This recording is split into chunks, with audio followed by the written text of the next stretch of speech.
welcome to the conclusion of this season. This is a special episode, así es, un episodio especial since it is available on both shows, Live 100 Podcasts and Latina in America. I am delighted to have this wonderful opportunity to connect with you and express my gratitude for your support. Your active participation in this community make this journey so fulfilling and meaningful. So thank you for being a part of our global network of listeners. And I look forward to bring you more inspiring guests in our next season later on this year. In our show, Latina in America podcast, we share the incredible stories of Latina women who have successfully overcome barriers in the fields of science, technology, equestrian, the culinary industry, and arts. Additionally, they take us to their favorite travel destination, allowing us to explore their world through their eyes. These women are Lorena Legarreta, the founder of Dish and Dames, sharing their remarkable journey and amazing women who shaped the culinary industry. Just talking about Dish and Dames and a little bit about what I've created, the community is actually focused on the food and beverage industry. Women in the hospitality industry, we celebrate their stories. We share their experiences. One of my main focuses with Dish and Dames has always been to increase representation of women in our industry. We've wanted to highlight it in all the different positions that they have held in hospitality. Joyce Medeiros, founder of Latinx Investor. She is dedicated to the education of personal finance in simple terms. So seeing inequality growing up, not quite understanding it, not quite understanding money and how money worked and constant inflation that Brazil is always under, and going to the store and saying, hey, can I have this? And being like, no, we can't afford it. Constant is something that I was very aware. I grew up very lower middle class, but like frugal as well, understanding that money is precious. You need to take care of it. The more you take care of it, the better things will get. And I think that lack of was something that inspired me to make more of it and also be aware of how to save it and eventually learn how to grow it. Martina Torres Dreyer, a personal coach, teaching about embracing where we are and taking steps to a brighter future. See, well, where would I want to be in 10, 20 years? Like, if everything happened the way I would love it, where do I want to be? And then what you have to do is then bring yourself back to where you are and saying, well, what are some decisions or choices that I can make differently now to get to that place? Sandra Muriel Colorado, founder of SMC Virtual Solutions, an online course strategist and consultant. As you build your business, this is so key because eventually you're going to want to outsource as you grow. So start to document everything that you do in your business. Anything that you do, it could be something as simple as how you write an email. Natalie Marino, founder of the Latina Techie, ensuring that the future of STEM is diverse and celebrated. Outside of my corporate life, I am the CEO and founder of the Latina Techie, where I built an online platform to raise awareness for Latinas. There is a safe space for them in here and for us to continue to amplify our voices in these high-paying and high-fast-paced careers. Karina Chavarria, a biotech professional and creator of Latina Equestrian on Instagram. You know, for our people, we are not represented in science. When we do vaccine trials, when we do stem cell trials, we're not represented. And something I'm very prideful in this company is that we're recovering stem cells to help fill that gap, especially for minorities who cannot find a match. If you have leukemia, if you have lymphoma, finding a match that's outside of your family is very difficult. And the registry that exists for stem cells is severely limited when it comes to racial and ethnic backgrounds. Lidia de la Cruz, a software engineer and Afro-Latina in tech, and the founder of Poderosa Coding.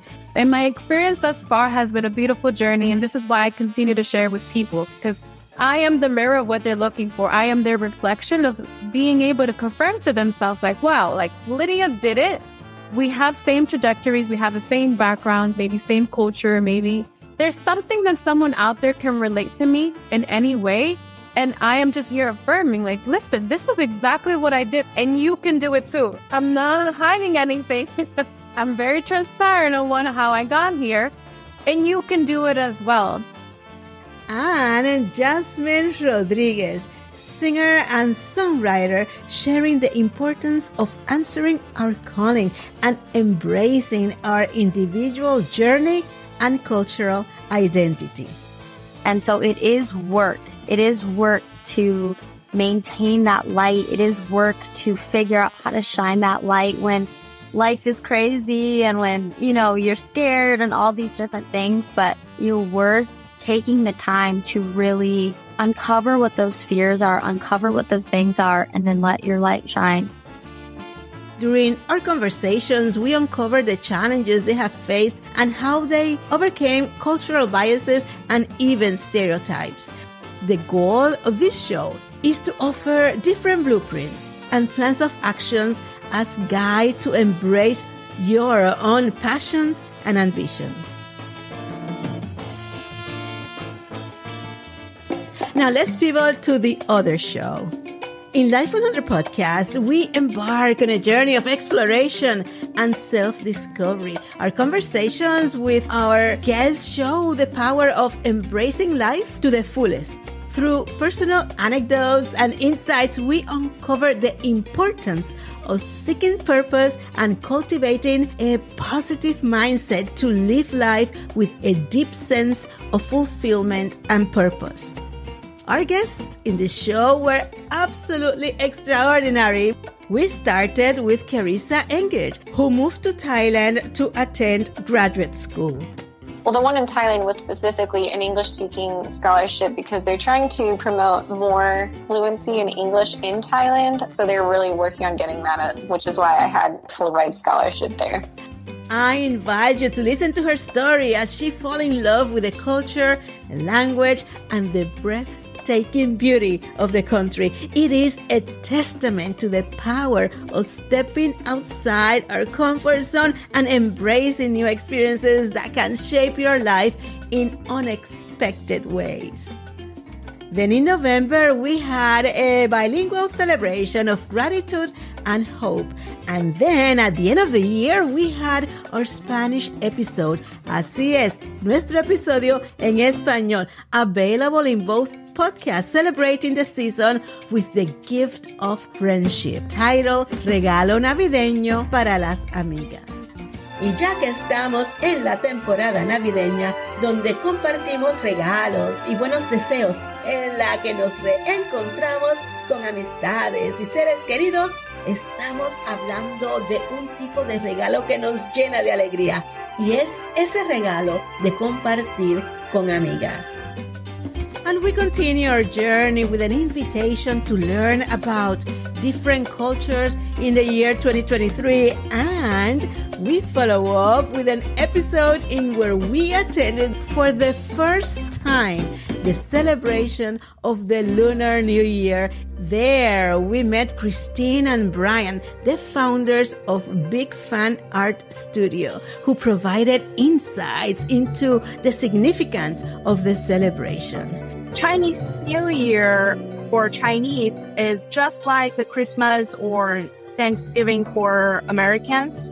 It's the time you're supposed to go home, making big meals of the year, and share your stories over this year and relax and spend time with our families. And the latest episode was with no other than Jihan Janti, an expert world traveler, sharing her knowledge about amazing places to visit. And she gave us domestic and international advice for traveling, whether you are an experienced traveler or going on your first trip. Wherever I go, whether it's just for a day or a week, I will always look up something interesting to do in that space. to make me excited to go. So even if it's just a work trip for 24 hours, I'm going to look for a great restaurant. I'm going to look for a great museum. I'm going to look for something great culturally in that city. So I'm excited to go. As we come to the end of the season, we celebrate the collection of experiences we have shared. And once again, I want to thank our extraordinary guests who shared their journey with us.